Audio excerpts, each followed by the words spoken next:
बिलासपुर गांव में सुनीता अपने बेटे रामू और अपनी बहू सीमा के साथ रहती थी, जबकि सुनीता का छोटा बेटा और बहू शहर में रहते थे। अरे बहू, क्या कर रही है? अभी तक तुझसे खाना भी नहीं बना। हाय राम, मुझे तो जोरों से भूख लगी है। और ये महारानी ने अभी तक खाना ही नहीं बनाया। माँ जी, बस खाना बन ही गया।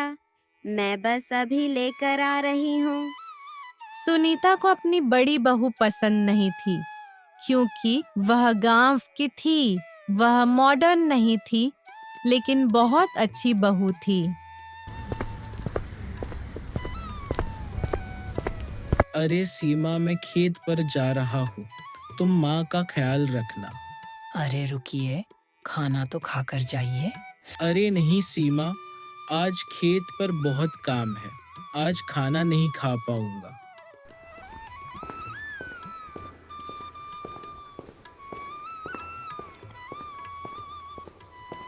बहू, मैंने तुमको कितने बार कहा है कि जब कोई बाहर जा रहा हो तो उसे पीछे से टोका नहीं करते हैं।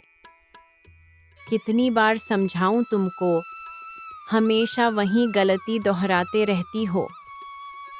आज वैसे ही मेरा बेटा रामू खाना खाकर नहीं गया। माँ, मैंने तो बस उनको खाने का पूछने के लिए रोका था। मुझे सफाई मत दो, जाकर अपना काम करो। बस बातें बनाने बोल दो।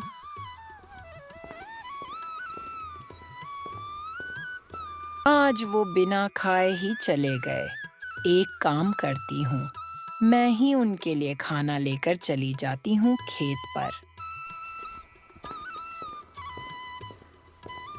अच्छा हुआ तुम आ गई, मुझे बहुत जोर से भूख लगी थी। तुम ही हो जो मेरा इतना ध्यान रखती हो। धन्यवाद सीमा। अरे इसमें धन्यवाद कहने की क्या जरूरत है, ये तो मेरा काम ही है। देखो, ये कुछ पैसे हैं जो मुझे अनाज बेचकर मिले हैं। ये तुम अपने पास रख लो, अपने खर्च के लिए। लेकिन मैं इन पैसों का क्या करूँगी? मुझे तो किसी भी चीज़ का शौक नहीं है। अरे रख लो, कभी ना कभी तो काम आ ही जाएंगे। सीमा को रास्ते में जलेबी की दुकान दिखती है और सोचती है कि मांझी को यह जलेबी बहुत पसंद है। वो जलेबी की दुकान पर जाती है और रामू के दिए हुए पैसों की सुनीता के लिए जलेबी खरीद लेती है।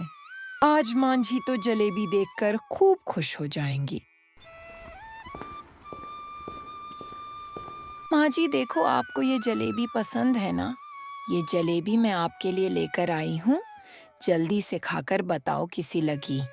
चलो, तूने कोई तो सही काम किया। ला, ये जलेबी तू मुझे दे और तू तेरा काम निपटा ले। सभी अपने अपने कामों में लग जाते हैं। तभी फोन की घंटी बजती है।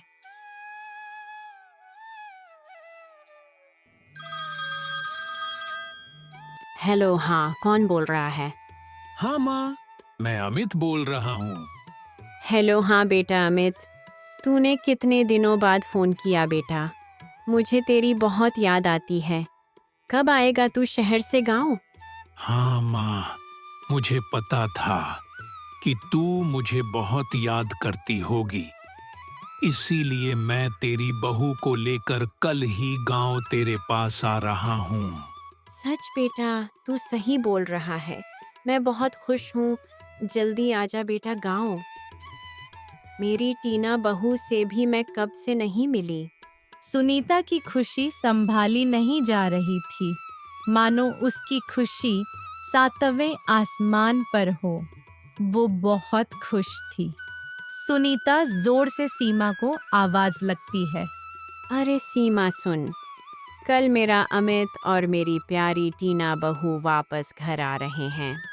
सीमा भी ये बात सुनकर बहुत खुश हो जाती है और बोलती है, सच माँ, ये तो बहुत अच्छी बात है। अब घर में फिर से चहल पहल हो जाएगी। जैसे ही शाम को रामू घर वापस आता है, सीमा खुशी खुशी सारी बातें बताती है ये सब बातों सुनकर रामू भी खुश हो जाता है।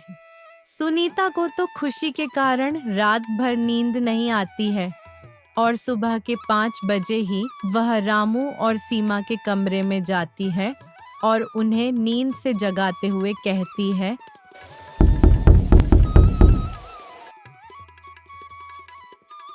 बहू उठ जा।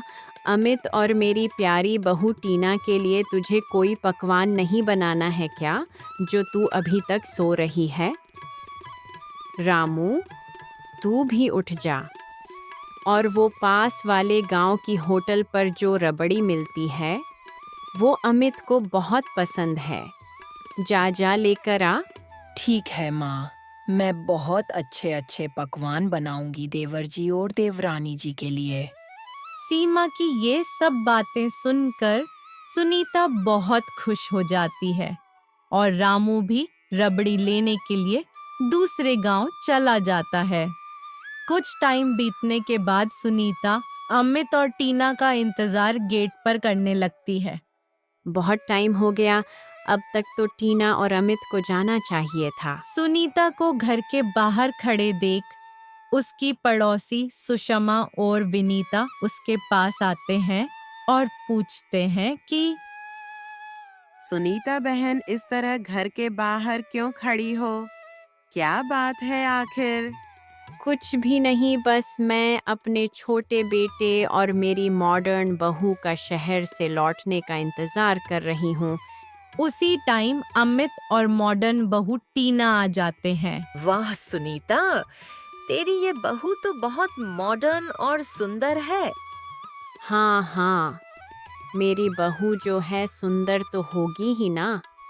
तुम्हें पता है मेरी बहू पढ़ी लिखी भी है, शहर में काम करती है। सभी लोग घर के अंदर चले जाते हैं और कुछ ही देर में रामू भी रबड़ी लेकर आ जाता है। टीना चलो खाना खा लो, मैंने तुम्हारे लिए ढेर सारे पकवान बनाए हैं। भाभी यहाँ खाना आप बनाते हो? मुझे तो खाना बनाना आता ही नहीं है। शहर में तो मैंने खाना बनाने के लिए काम वाली रखी है।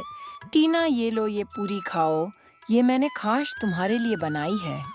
अरे भाभी, इतना तेल! आपको सेहत का ध्यान रखना चाहिए। मैं इतना तेल मसाला खाऊंगी तो 2 दिन में ही बीमार पड़ जाऊंगी। वो क्या है ना भाभी, मैं डाइटिंग पर भी हूँ। ऐसा बोलकर टीना गुस्से में अपने कमरे में चली जाती है और कुछ भी नहीं खाती है।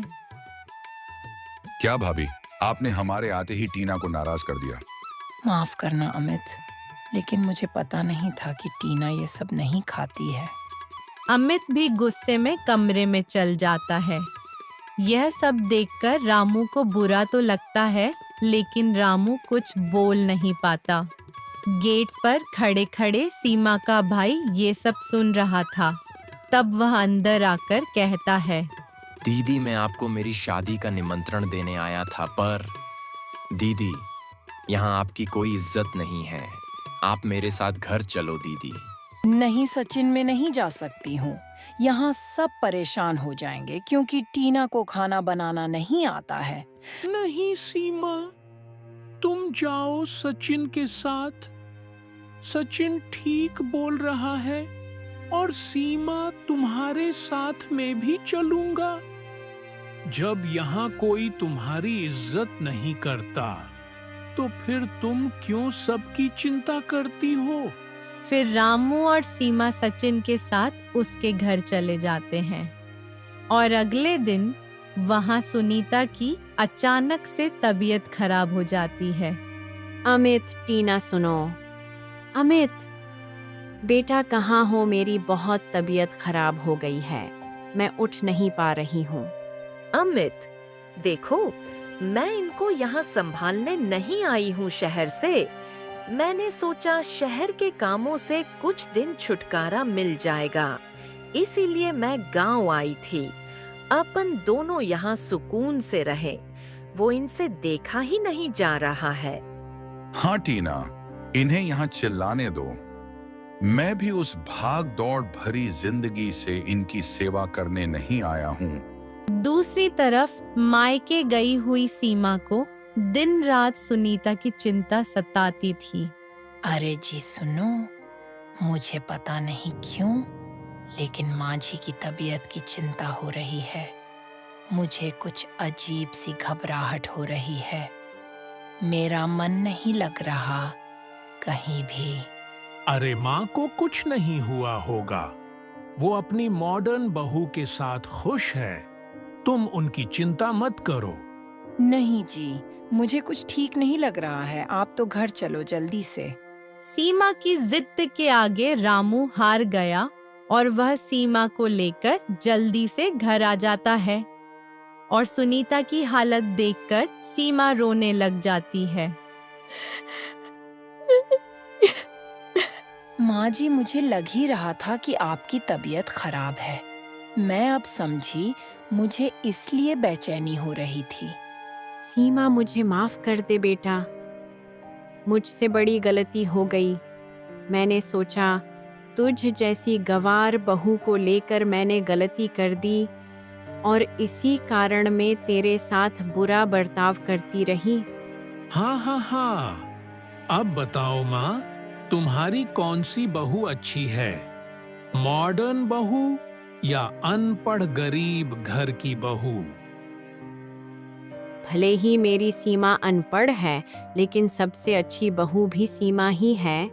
और कुछ इस तरह से सुनीता को अपनी गलती का एहसास होता है।